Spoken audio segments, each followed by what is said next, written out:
Welcome to Kallis kitchen. இனிப்பு சாப்பிட பிடிக்கிறவங்களுக்கு இதை பார்த்தாலே நாக்கில் எச்சில் வரும்.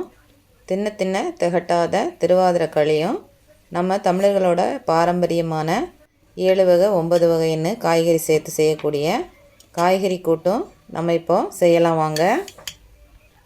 காய்கறி கூட்டுக்கு பருப்பு வேக வச்சுக்கோங்க. 100 கிராம் துவரம்பருப்பை நல்லா 2 முறை கழுவிட்டு அரை மணி நேரம் ஊற வச்சு குக்கரில் சேர்த்து ஒரு துண்டு கட்டி பெருங்காயத்தை தட்டி சேர்த்து 1/4 டீஸ்பூன் மஞ்சத்தூள் 1 டீஸ்பூன் விளக்கெண்ணெய் சேர்த்து பருப்பு மூழ்கிற அளவுக்கு தண்ணி சேர்த்து 3 to 4 விசில் விட்டு பருப்பை வேக விட்டு எடுத்துக்கோங்க.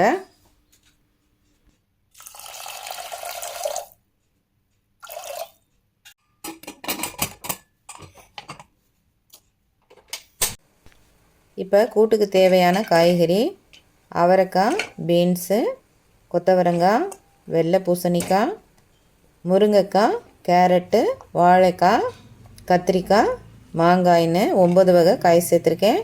நீங்கள் என்னென்ன காய் இருக்கோ அதெல்லாம் சேர்த்துக்கோங்க. காய்கறியோட குழம்பு மசாலா 2 ஸ்பூன், தேவையான அளவு உப்பு, காய் மூழ்கிற அளவு தண்ணி சேர்த்து மூடி போட்டு காய்கறியை வேக விட்டுக்கோங்க.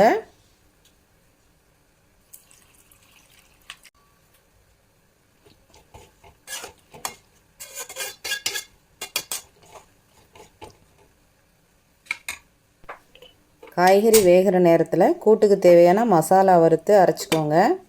2 டீஸ்பூன் கடலைப்பருப்பு, 1 டீஸ்பூன் உளுந்தப்பருப்பு, 1 டீஸ்பூன் சீரகம், 1 டீஸ்பூன் மிளகு, 1 பிஞ்ச் அளவு வெந்தயம், 1 டீஸ்பூன் அரிசி, 2 வரமிளகாய், 1 டீஸ்பூன் மல்லி விதை, 1/4 கப்பு தேங்காய் துருவல் எல்லாத்தையும் கடாயில் 1 டீஸ்பூன் எண்ணெய் சேர்த்து வறுத்தெடுத்து மிக்சியில் நைஸாக அரைச்சிக்கோங்க.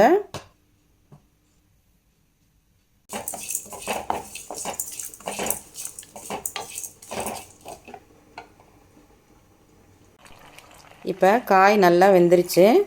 இதோட நம்ம அரைச்ச மசாலா சேர்த்து கலந்து விட்டு 1 கப்பு புளி கரைசல், வேக வச்ச பருப்பு, தேவையான அளவு உப்பு சேர்த்து அடி பிடிச்சிடாமல் அடிக்கடி நல்லா கலந்து விட்டு 5 நிமிஷம் வேக விட்டு பொடியாக கட் பண்ண மல்லி இலை தூவி இறக்கணுன்னா நல்ல ருசியான காய்கறி கூட்டு ரெடி ஆகிடுங்க.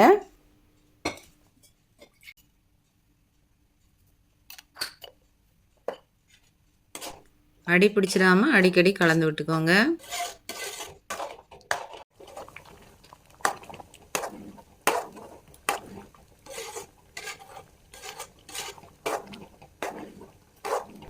இப்போ கூட்டு நல்லா வெந்துருச்சு.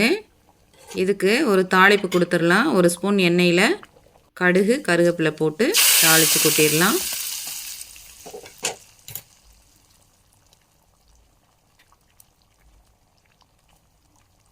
அடுத்து திருவாதிரை ஸ்பெஷல் களி செய்திடலாம்.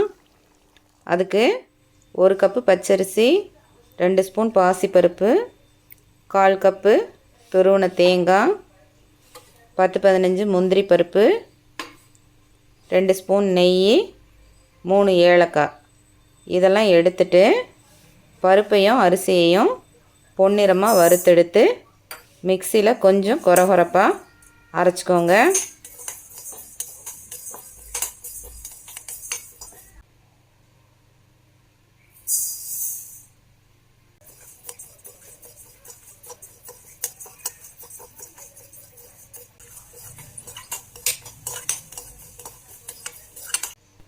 ஒரு பாத்திரத்தில் 1/4 கப்பு வெல்லம் சேர்த்து 1 கப்பு தண்ணி சேர்த்து ஸ்டவ்வை ஆன் பண்ணி வெல்லம் கரையிற வரைக்கும் கொதிக்க விட்டு எடுத்துக்கோங்க.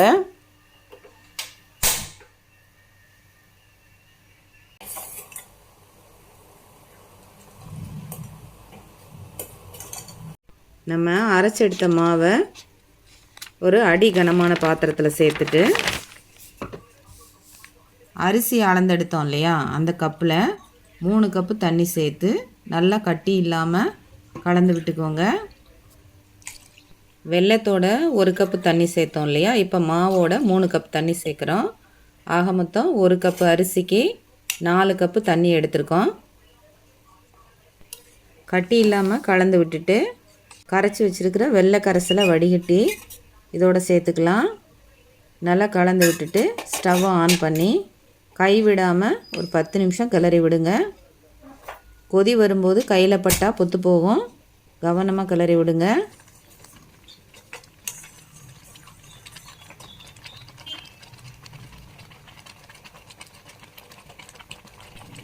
களி நல்லா கொதித்து வெந்து வருது பாருங்கள். இந்த ஸ்டேஜில் ஏலக்காயை தட்டி சேர்த்து கலந்து விட்டுக்கோங்க. இப்போ ஒரு கடாயில் எடுத்து வச்ச நெய்யிலேருந்து 1 ஸ்பூன் மட்டும் எடுத்து சூடு பண்ணி தேங்காயை வறுத்து சேர்த்து கலந்து விட்டுக்கோங்க. இன்னொரு ஸ்பூன் நெய்யை சூடு பண்ணி முந்திரியை வறுத்து சேர்த்துட்டோன்னா தின்ன தின்ன திகட்டாத திருவாதிரை களி தயாராகிடுங்க. நீங்களும் செஞ்சு சாமிக்கு படைச்சிட்டு சாப்பிட்டு பாருங்கள். எப்படி இருந்துச்சுன்னு கமெண்ட்டில் சொல்லுங்கள். வீடியோ பிடிச்சிருந்தா லைக் பண்ணி சப்ஸ்கிரைப் பண்ணுங்கள். நன்றி, வணக்கம்.